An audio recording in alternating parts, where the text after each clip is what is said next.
Good evening, everyone, and welcome to the third knowledge session organized as a part of Praja 22-23. It is lovely to see all the young people from across the length and breadth of the country on the call. I am Mayura, and on behalf of the National Institute of Urban Affairs and Praja Foundation, I extend a very warm welcome to all our participants and our esteemed guest speakers. As an update on the ongoing Prajatantra, we had around 1,000 young participants with us in the quarterfinal round, which was conducted last month. And they were representing 79 cities from 23 states and 5 union territories.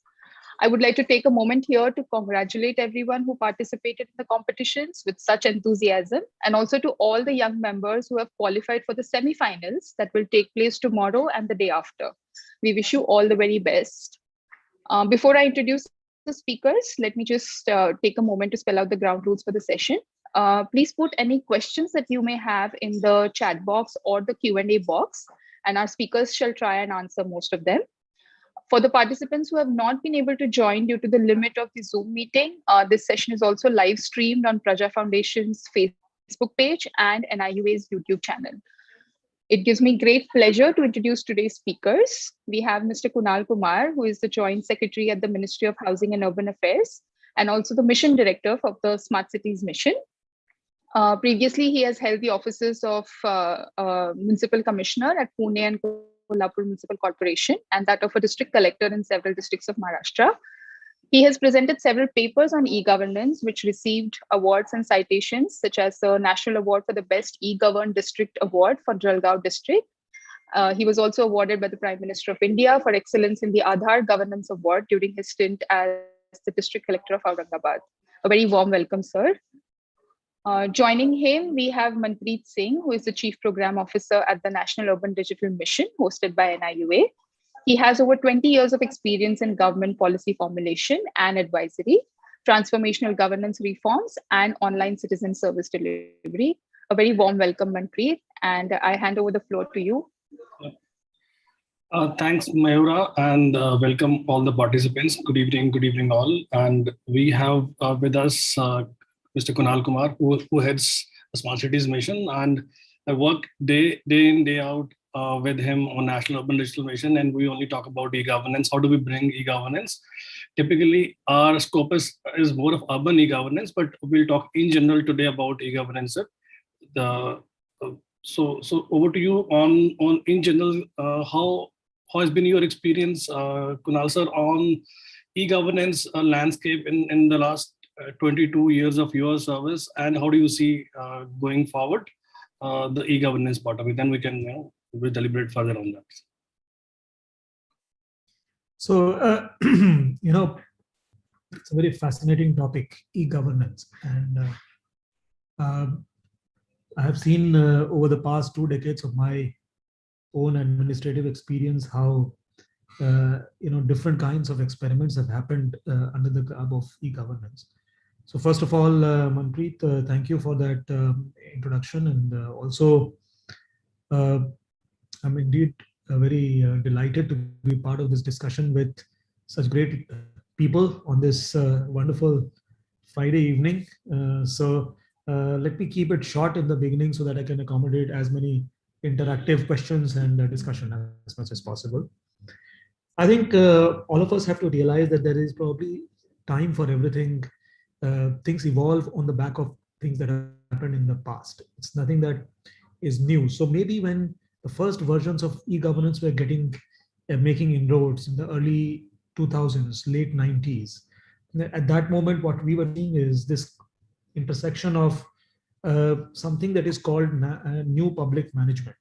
This is a term which was coined in the last few decades of, especially in the 1980s with Ronald Reagan and Margaret Thatcher becoming their respective heads of state. Then this whole idea of government becoming thin, minimum government, maximum governance came in. And so government to actually rule, through new age instruments. And then subsequently, we also saw the rise of the internet, rise of the world of software, the rise of Apples and Googles and Microsofts. And then suddenly you see both new public management and technology of the time converge to create this entity, what is now broadly mentioned as e-governance. And by the way, if you look at e-governance, it's basically a conjointed term between e and governance. And I can tell you with all my experience and my the what I've seen in this e-governance, I think governance is much more important than the e, and that is something that we forget. What does that translate into? If you are trying to change something, you genuinely want to make services and your experience for people better with government, it will not only happen by putting computers and software and creating a system which will become a bridge between the government and the citizen. You actually would need to change the routine of governance, to change business processes, to look at inculcation of soft elements to improve human resources, to improve skills, to change the way you function for e-governance to succeed. So e cannot just become a wrapper on top of governance and become something magical overnight. Governance itself has to improve for e-governance to also succeed. Secondly, e-governance normally gets associated only with online services. We say e-governance in urban areas means that we have online certificates, means we can pay our tax online, means we can reach our government for any of our complaints online and get redressal. This is a very micro view of e-governance. E-governance actually is a very broad term where this confluence of technology and new public management has to be looked at in many, many different ways.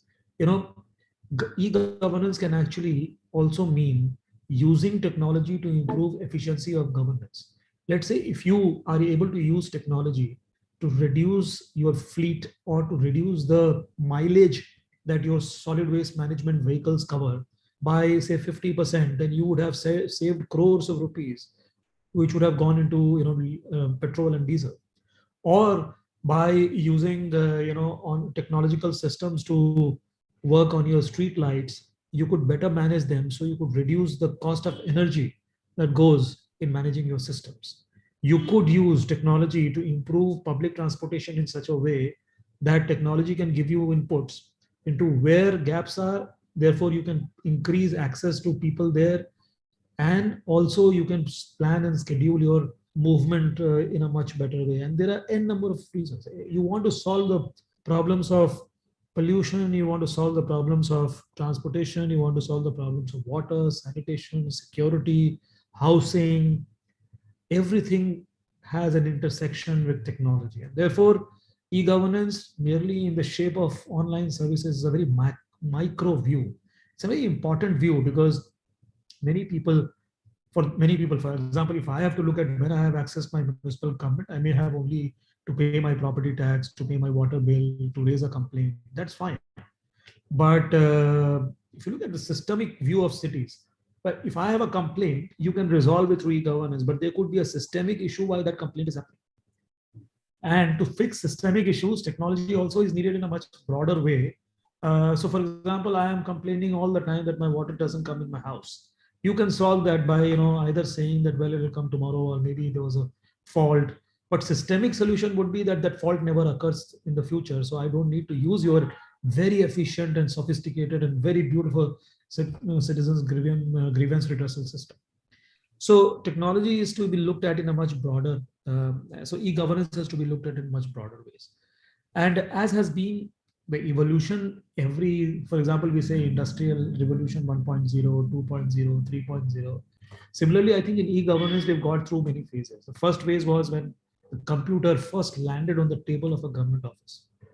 I think at that time, the debates were, this is going to kill employment, this is going to end our lives, ruin our lives, we've got the greatest competitor on earth sitting on our own table. And from that moment, from using DOS and using basic floppy disk and only using it for creating some letters and some basic office work, we moved to e-governance 2, where standalone software services started to get implemented. So from only doing desktop work, backend work in offices, we moved to actually providing standalone services. The standalone service could be, providing a mutation or something. When someone comes to our office, they can actually provide that mutation as a service. And the mutation software will, by the way, not speak to something else, other software, let's say a complaint software. They are all standalone softwares.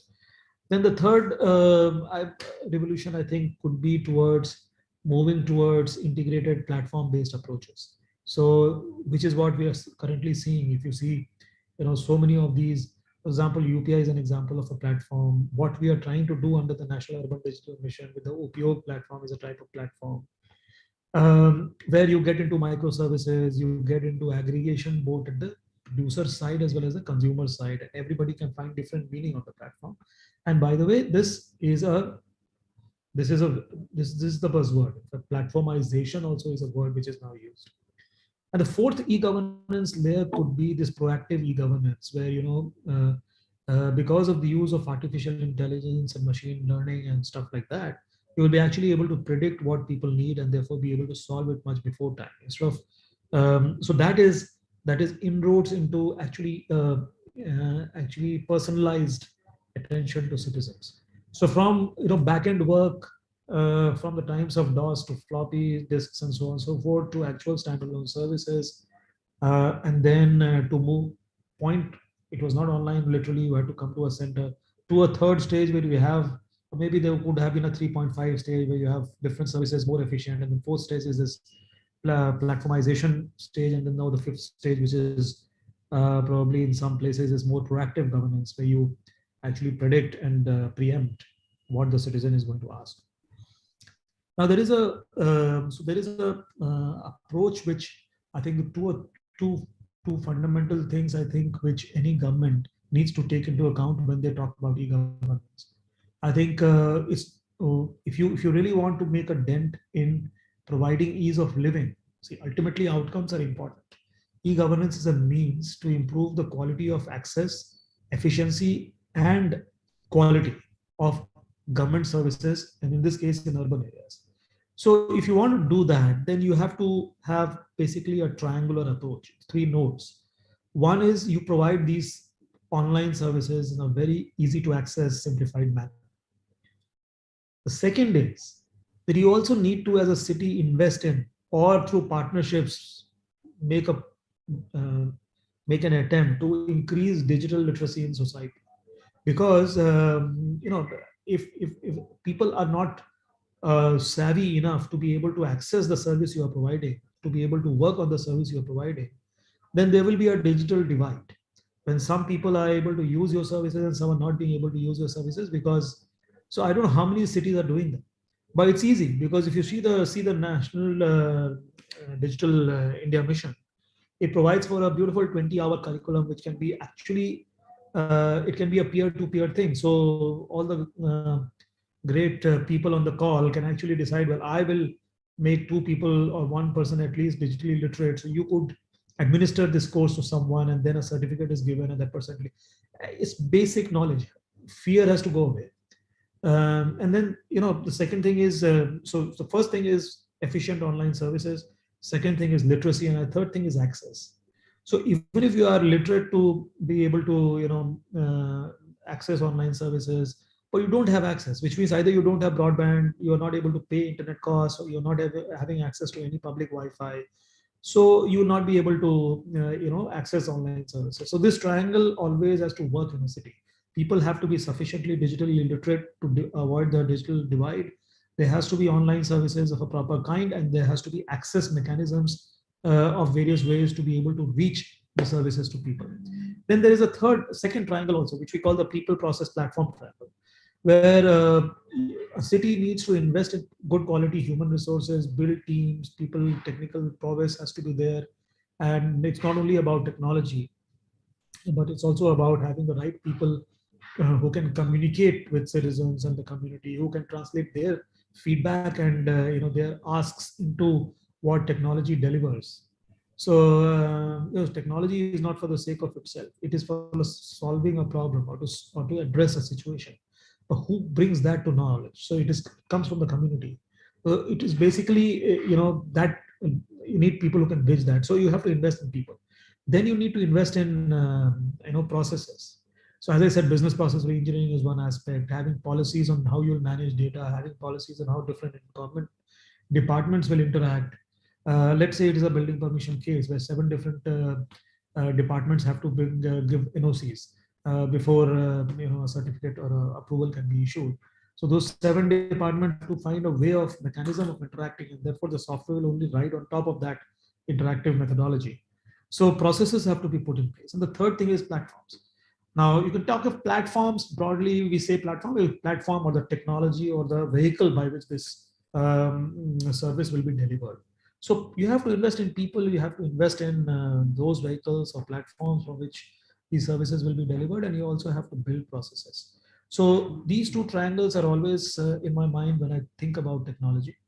And if I talk about the smart cities mission, I think probably before this, there was hardly any work on technology which was happening in smaller cities. In many cities, there is a bunch of cities which have already done something. But as I said, they were mostly standalone things. Hardly any platform approach has even emerged even today. I think the smart cities mission brought in that concept. It is also started infusing a lot of technology in management of cities through the IEEEs. The data smart cities work that has happened under the smart cities has successfully, at least in these 100 cities, built data teams, appointed city data officers. They've all got their city data policies. All of them are starting to put data online in the open data portal.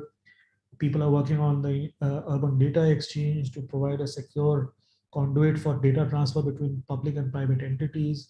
There's a whole lot of work that has happened. And now with the extension of the National Urban Digital Mission to all the states, which we are now in the process of, so we've actually signed MOUs with around more than half the states of the country. Others are in the pipeline.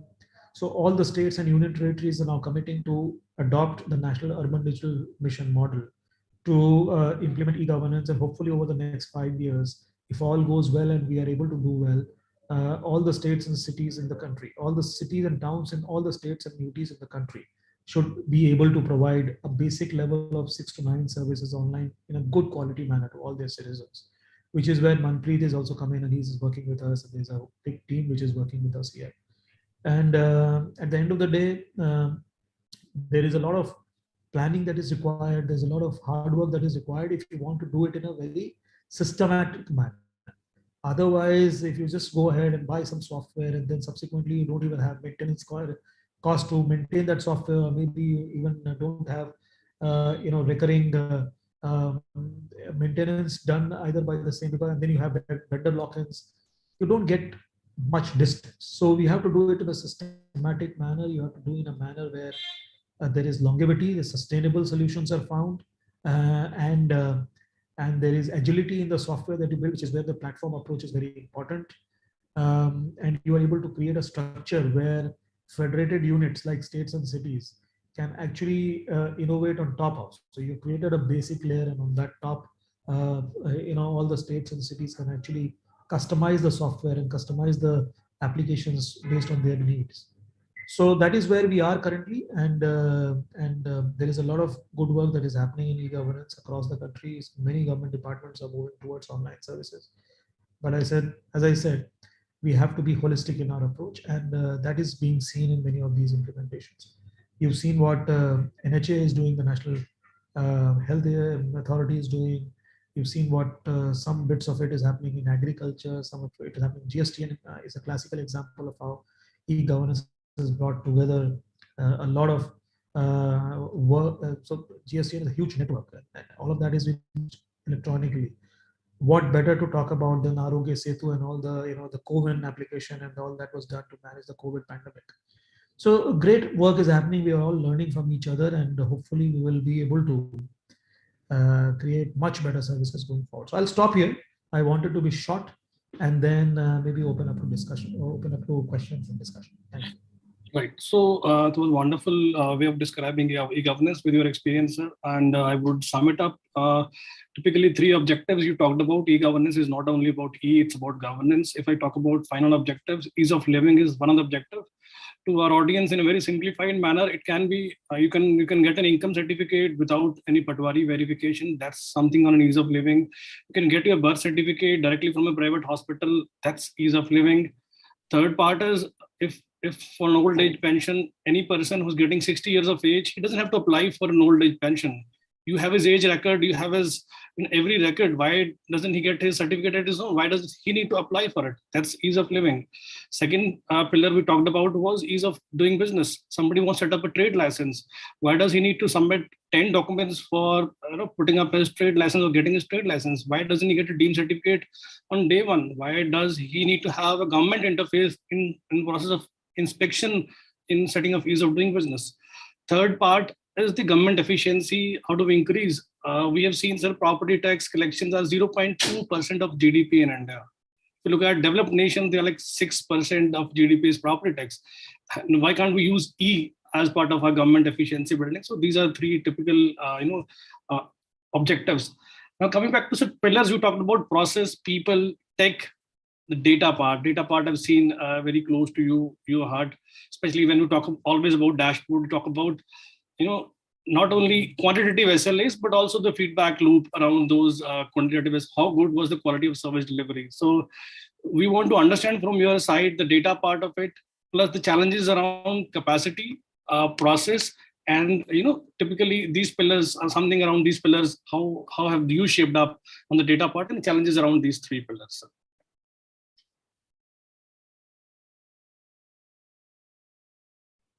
So you're on mute. Do you want me to go ahead on that, or should we open up to discussion and then we come back As to you wish. I would like to get the participants in. I can see 2-3 questions on the answer box. So let me take them first. And then if there is any other person who wants to ask questions, feel free to put more questions there. The first question that I can read here is, are the smart cities development can break the ecosystem chain? Honestly, I didn't understand this question. Are the smart cities development can break the ecosystem chain? So whoever has asked this question, can you make it simpler for me to understand? It's very complex for me to understand. Then the second question is Shahish Sharma, who's saying that, so what are the key services we can cover under eGov for the development of a city? Like what about the sanitation or cleanliness? So look, there are citizen services as part of sanitation and cleanliness. For example, you have to provide doorstep solution for pickup of garbage. So let's say you have a QR code at your home, and a garbage van comes there. He has to access that QR code to be able to prove that the guy had picked up the waste, and then it is also recorded how much of waste was coming from you. If they have a methodology, so each of the people can be actually each of the people can know, and there could be trends which are analyzed for what waste is going to come and how much waste is coming every day, and so on and so forth.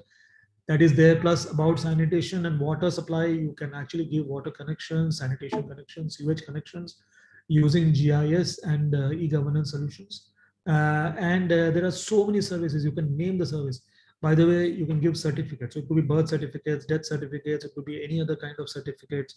It could be payment of any kind of fee or license fee, whether it is a market fee, with any other fees for fines that have to be paid in a city. You could pay your property tax, you could pay other different taxes online.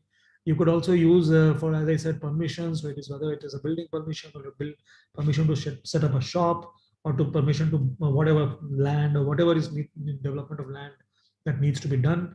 You can actually monitor your projects online. You can have drone-based monitoring of projects. You can actually see live, sitting in the office of a municipal commissioner or a city manager. You can see live all your projects happening because they're directly streaming into your computer. You can see it on a dashboard.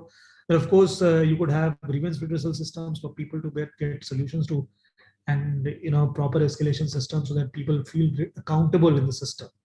And then you can use technology to also deploy human resources to do predictive modelings about how things will pan out. A lot of these cities which were managing COVID and that. So you can go on and on. This is a discussion for hours together. How many services and different kinds of things you can do. Then Lekhni Raja is asking, sir, what do you feel? How can youth work towards eGov and bridge the gap that we see? I think,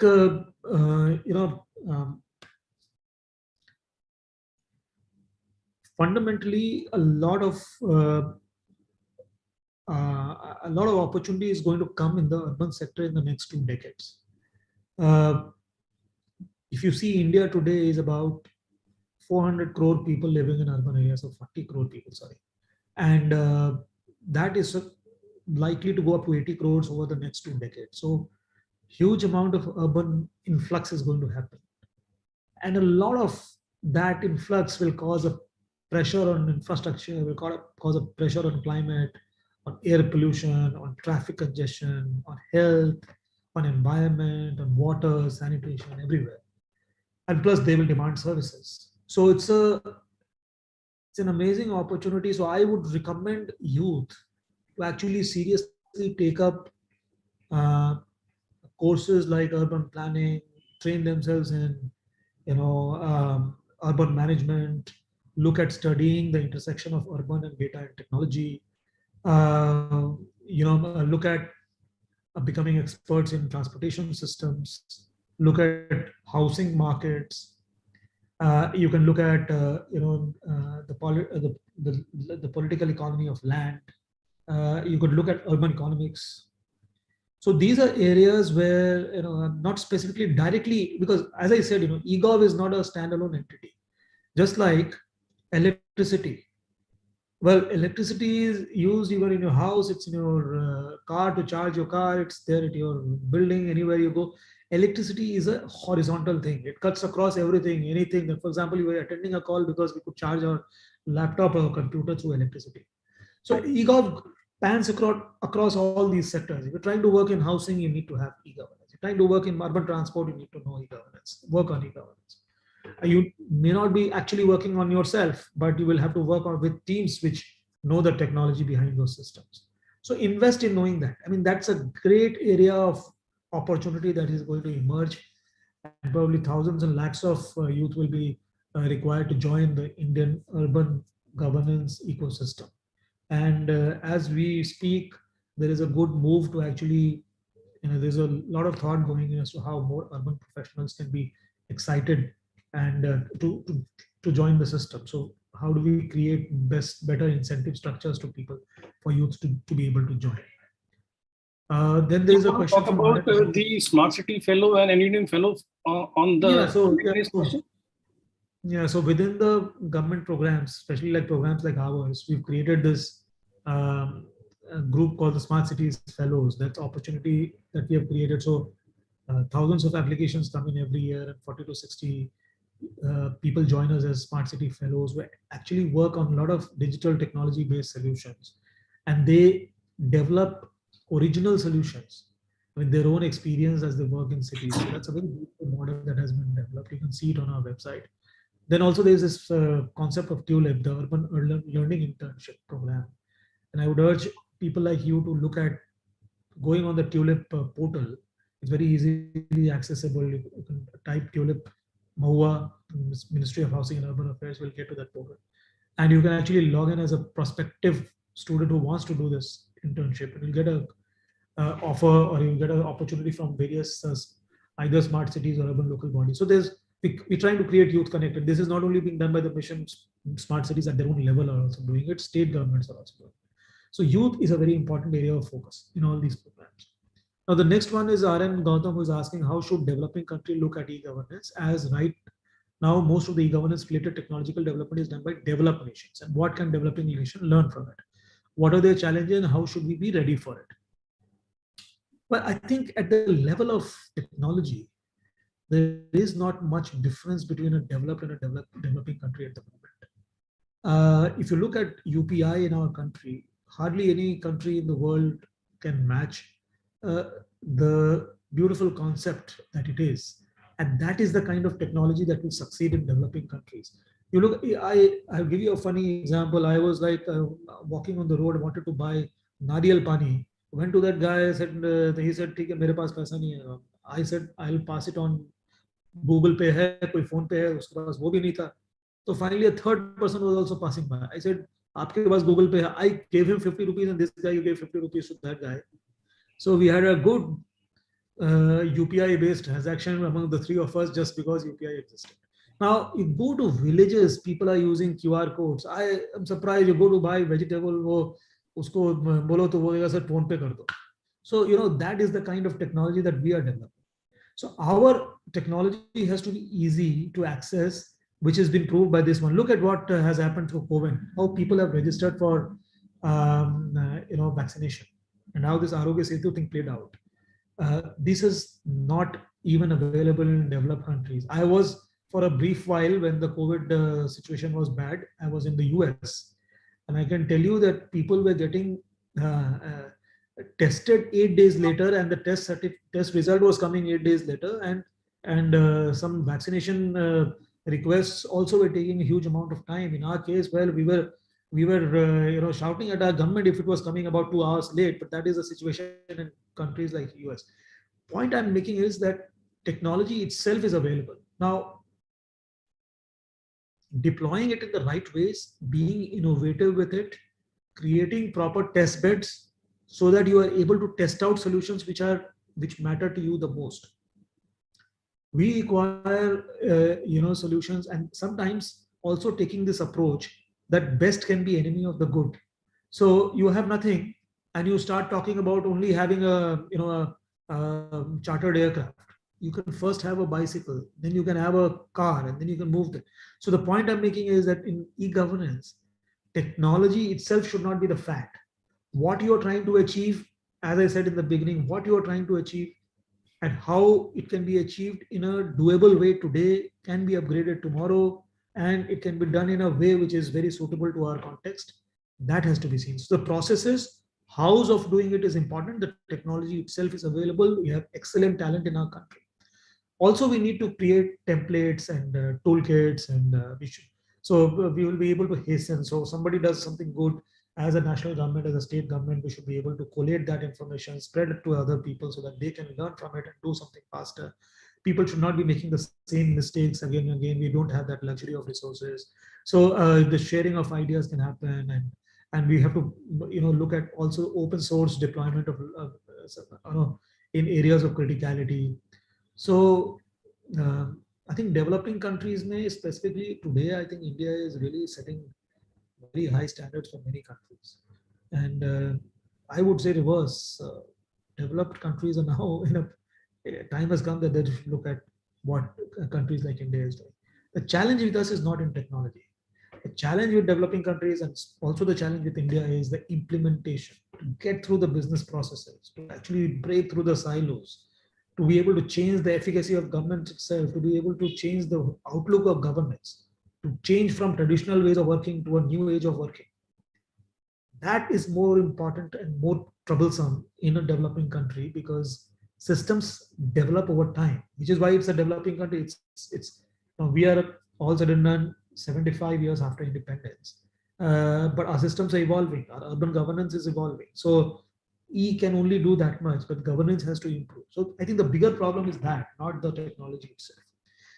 Chinmay is asking, sir, I want insight on how land issues can be resolved by e-governance. Now, one of the things that is being talked about, I'll give you the more glamorous answer, which is blockchain. Now, you might have heard about blockchain, you might not have heard about blockchain, but probably it's the most old technology of ledger keeping. Look, in a land administration, in a state or in a city, either there is a tehsildar or a talati or a patwari, there is a building engineer, there is a mutation maybe at the revenue officer level or maybe the municipal level. So a system in blockchain can be developed where all land transactions can be actually ledgered on the blockchain. And each of these entities do not need to ask for repeated questions and repeated documents from the person. So suppose I have got a mutation with the revenue authority, but there is no record of that in the municipal authority. And the municipal authority, even if it records now my name on that property, the building permission department doesn't get access to it, which is where the building permission department, when I'm applying for a building, again is asking me to bring my revenue documents and my property documents and all that. All that can be removed if you're on a blockchain. Plus, it becomes a secure system, it becomes a transparent system. Everybody is on it. Everybody knows what transactions are happening. So duplication, cheating, wrong practices, malpractices, all that can be avoided. That's one part. Then all this, on land, we could actually do a very good GIS layering, where all things that are associated with the land, whether you want to get water connection on the land, you want to see whether you want to get electricity connection, you want to get sewage connection, you want to see the history of that land, of who owned the land before and how it has been mutated to the current owner.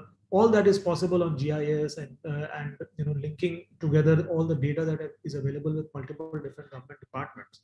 It can come in through APIs, so that when you want a complete profile of a land, it's almost like उसका पूरा vital statistics आपको मिल जाएगा. इस land का ये ownership था, पिछले 50 साल में इसके पास गया, इसके पास में ये water line जा रही है, अगर इसको water connection लेना है तो इतना खर्चा आएगा, sewage इतना आएगा, ये आएगा, उस तरह से कर सकते हैं. Plus, of course, regular issues about building permissions, land selling permissions, and all that is possible. You can see that land registration system in most states has now become very good. It is all electronically done. Even you, and in some states, you need not be in your own city. You can do it from anywhere in the state or anywhere in the world. So a lot is happening on land administration. Plus, now drone technology is a very interesting thing. Drone technology is also helping us map land, create better land records, manage both congruence between the revenue record as well as the municipal record. In fact, 3D mapping has now come in, so you can actually take decisions about projects. If I have to build a road, if I have to build a lake, or to modify a lake, or maybe augment a lake, or you want to build something new like a bus route, you don't need to actually go to the site. You can actually simulate it on the 3D mapping, and you can do it. Plus, you might have heard about digital twins. You can actually mirror the entire city on a software. So you could actually see a virtual replica of your city. And when you put some building or some construction, some development on top of that, it can give you complete analysis. Ki ye building dalne se, this is the effect it will have on water supply. This is the amount of sewage it will release. This is the amount of pollution it can give to the system. This is the traffic density that will change in that location. This is the kind of infrastructure that is required. So before you have actually taken the decision and subsequently caught in trouble, you could actually pre-decide everything and know about details about what you're going to decide and whether to take that decision is appropriate or not. So many things can be done on that. So if that is the last, okay, there are many other questions. There are many other questions we can pick up. How to deal with data privacy along with increasing e-governance, as India does not have a data privacy bill. So at the moment, we have focused more on non-personal data. We will, of course, not create our own data privacy bill. All departments cannot have their individual ones. We have to wait for the government of India thing. But yes, there are consent mechanisms which are there. There are mechanisms of using non-personal data in various ways. Look, I don't want to see whether X paid their property tax or Y paid their property tax. I can still see at an aggregate level how many people paid property tax. I can still, for every citizen feedback that is there, I can see how many citizens have given what kind of feedback for a system. So data can be used in many ways for public good without actually getting into privacy of people. I think that is the fine line at the moment that we all have to run with. And but we need a data privacy law for sure, because then otherwise, there's always this possibility of something going wrong here and there and some legal issues emerging. But at the moment, I don't think we have come into that trouble anytime, because at this moment there's a great need for solutions, and people, most of the solutions in the urban sector at the moment that we are working with are non-personal data, aggregate data. So, well, you can say that aggregate data also can be chiseled to get out private data and all, but let's not get into that argument at that moment. Then, when it comes to electronic form of governance, people in rural areas, this is Vidhi Sharma, are often very skeptical, since there's very less capacity building. How to make rural areas more receptive to technologically advanced solutions? Probably I answered that, no? So easy solutions. Look at QR code as an easy solution. You didn't go for NFC, you didn't go for this and that. You went for a simple solution. Today people are actually being able to access their bank on SMS. You don't even need a smartphone for making payments. So easy technology. Then of course, there is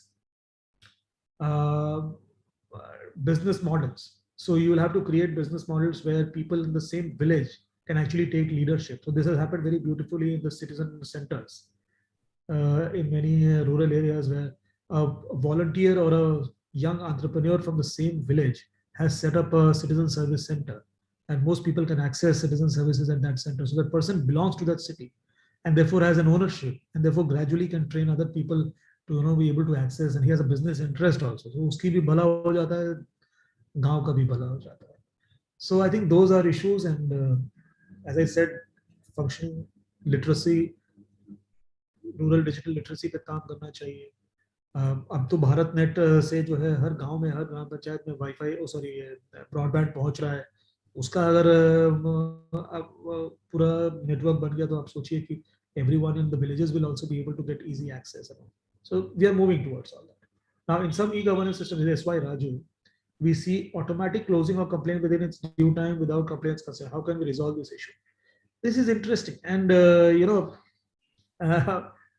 a short answer to this is that you can use artificial intelligence kind of systems. And by the way, when I say artificial intelligence, I'm not talking of rocket age.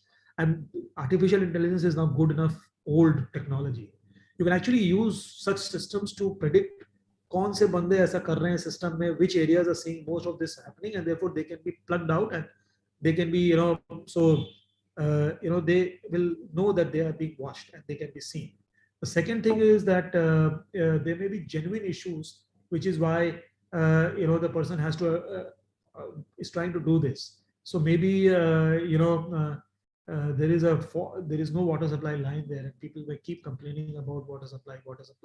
Obviously, the guy can't do anything because वो line ही नहीं है तो पानी कहाँ से लाएगा? So he will keep saying, well, I have done this before, complaint close कर रहा है. So fundamental issues also need to be resolved. Third thing is good escalation mechanisms and continuous review and monitoring by the senior officers. So if you have a heat map of the city, you know which areas are giving you more complaints, where are the complaints getting closed. You can quickly diagnose, what are the problems, and you could fix them. And most importantly, always have a closed loop with the citizen with a feedback mechanism. So even if the complaint has been closed, you have a feedback mechanism, and if there is a complaint closure and there is a feedback of red because it shows that the citizen is not happy, then those officers can be taken to task.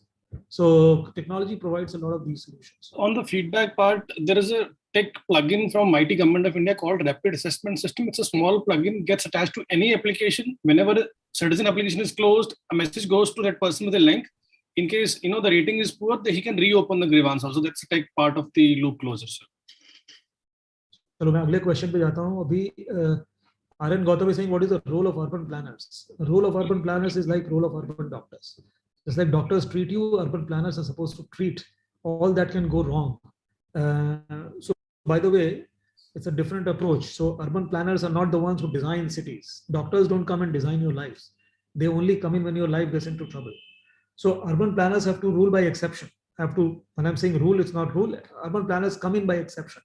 So in a city, it's people and the markets which actually make cities work.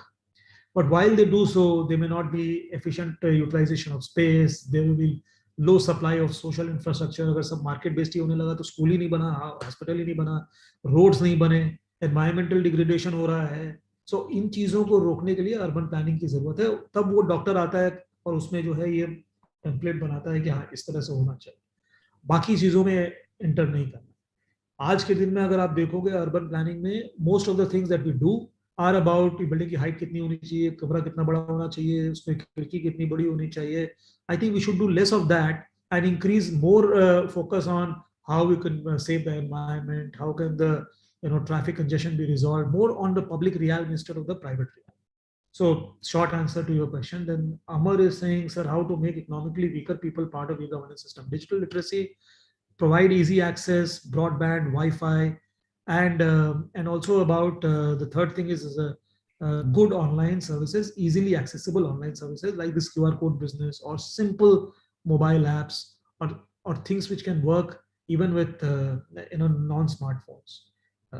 So that is there. And then if an e-governance policy specifically focuses on a certain section of society in the city, what should be kept in mind while preparing the policy, and how shall the same impact the city with a policy in improving and providing private business services? The best thing is, when you start to look at a specific sector, look and first talk to those people. if you're trying to build a startup policy for a city, you should first start to talk to the startups in the city and ask them, bhai, tumko kya mushkil hoti?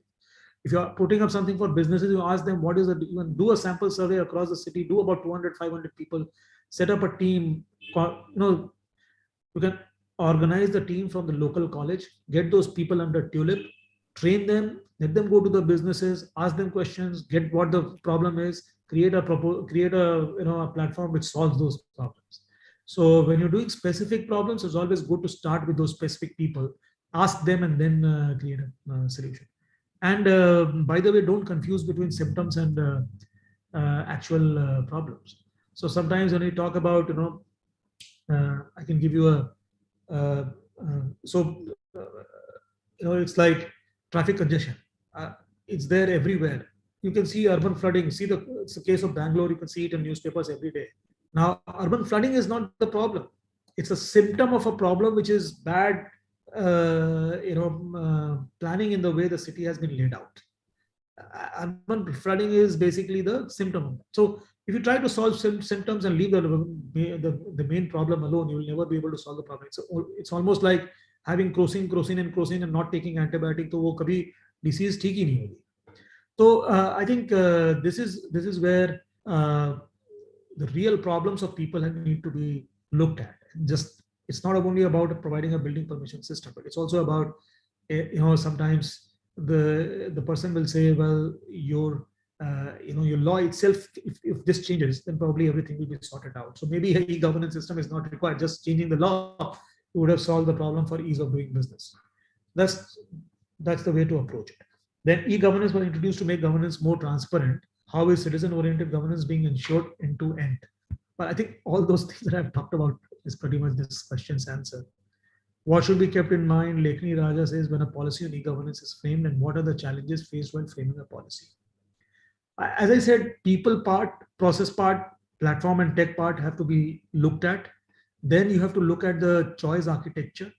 You should be able to provide all modes of access, all channels of access, all time, anywhere, anytime, anywhere access.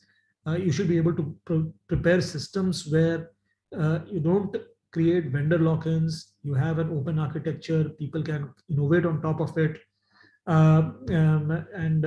it has to be adaptive. So you build something, and tomorrow it is of no use. Then you should be able to modify it, and then you should be able to create public-private partnerships around it, so that tomorrow, if something new has to be done, then you can quickly do those things. So those are the broad elements. I have a point here on the capacity part of it. So we have been to most of the states now, traveled and understood their e-governance. The government side capacity is also very, very poor, sir, when it comes to implementation capacity. And second part, on the institutionalization of the whole e-governance, that's also we saw as a missing link. So how do we work around government capacity building and institutionalizing whatever we are doing, we will do? So that's what. Yeah, so government capacity building, we need to have most states have municipal cadre system, and they have recruitment rules. So infusion of good quality talent into cities is important. You cannot do this only by bridge consultants, where consultants come in for a short time. You need to augment capacity and also train them properly. And this has to be a concerted effort at the level of the state and the bigger cities, and there has to be this has to be a continuous effort. This is not a one-time effort of capacity building. So that's on that. Maybe I'm just a bit hurried, so maybe I miss out on some points. I'll take 2 or 3 more. Alok, the challenge between a developed and developing country is how one handles data and the privacy around that. Should integrate the issues of data privacy. I think I have answered part of that, so I'll skip that. So would it be risky if we try to centralize all services through a single app? Yes. It is risky. The entire management of the app itself, then you, over a period of time, risk redundancy. At the same time, you are stopping innovation on that app. So what do you want? Let's say you want people to be able to access the government, so that if they see kachra on the road, they can inform you and get it cleaned. You create an app and say, "Isi pe hoga." दूसरा बंदा कोई और technology लगा के उससे बढ़िया कर सकता है, उसको आप रोक रहे हो. So let many apps come up, but the objective be solved at the end by an outcome which is what you desired. So never should you get into this business. You should basically prescribe standards. You can say that this is the way you have to, these are the standards that have to be followed, so that data can be, the data coming from this app can be used by some other app, and which can create more complex services. Standards are good, but beyond standards, you should leave the, the mechanisms of creating that outcome can be left to many different players, and that is how best systems come out. If you go to a city abroad, you will see there are 10 different apps for accessing bus services. You can choose any, and you can actually get the bus service that you want. So how funding can be made over tier 3 cities? You want to do citizen infrastructure development as well as capacity building programs. A large part of it has to come from the state and the central governments, and those efforts are being made. Plus also cities themselves will have to find some innovative ways of financing this. And plus I would also strongly argue for citizen user charges, because I think if you can provide good quality services, even if it's 50 rupees per service or 100 rupees per service, people will take that, because the harassment you have to go through, if you have to wait for 2 or 3 months, instead of that, if you can get a service done in 2 days or 4 hours or 2 hours or maybe 10 minutes at a cost, people will prefer it, because time is also money. So I think it has to be a mix of funding from a government as well as user charges. Chetan Vaidya ji, thank you for that comment. I thought it was a question and your name is there, so thanks for attending this call and being patient with my talk. Even in online services, there can be manipulation. Even without having vaccination doses, many people received. Yeah, so no system is foolproof, and that is the constant gaming and innovation that you need to keep doing. And you cannot get into a paralysis saying, "Yaar, aisa hoga to hum kyun kare hi kyun?" So when people are very afraid of failure, they don't succeed because they don't do anything. Failure ही होना है तो करना क्यों है? आप सोचो करोड़ों लोगों में कहीं ना कहीं तो ये चीजें होंगी. So you have to rectify. You can't sit paralyzed.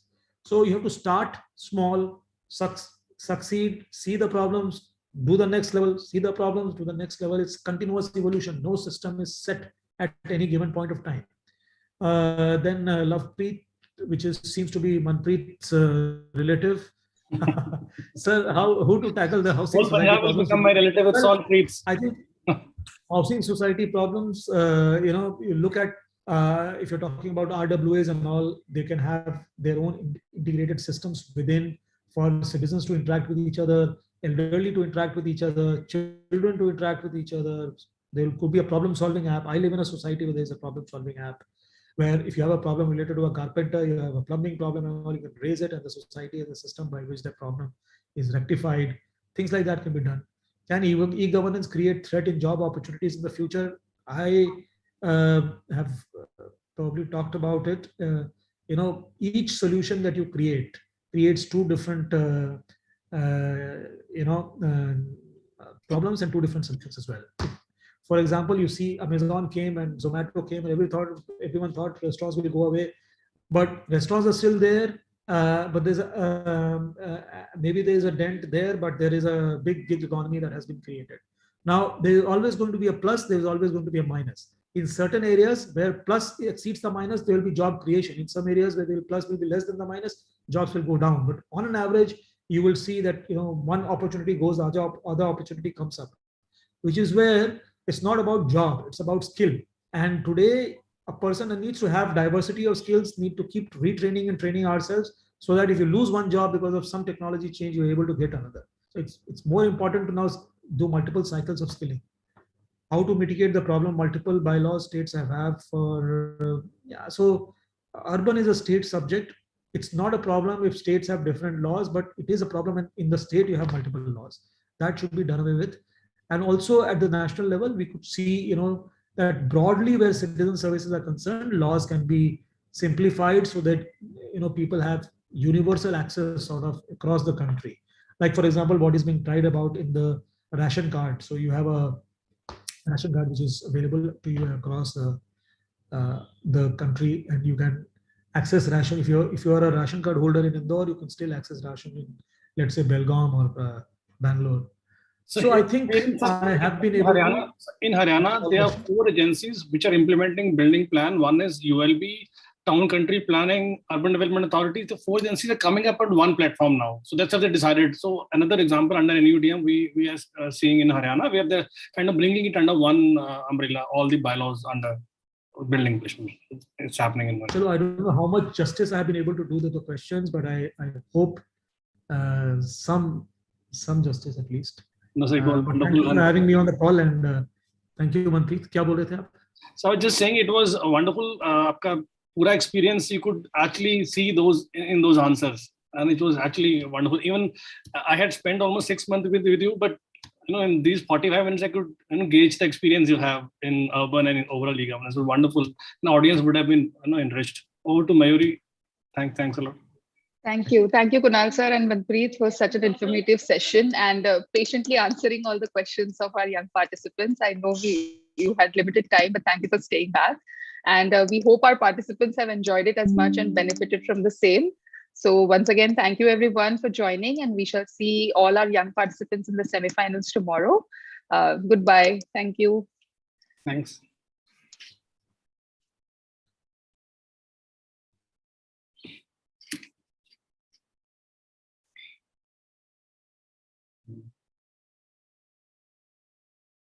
Shafiq, you can close the... Yeah.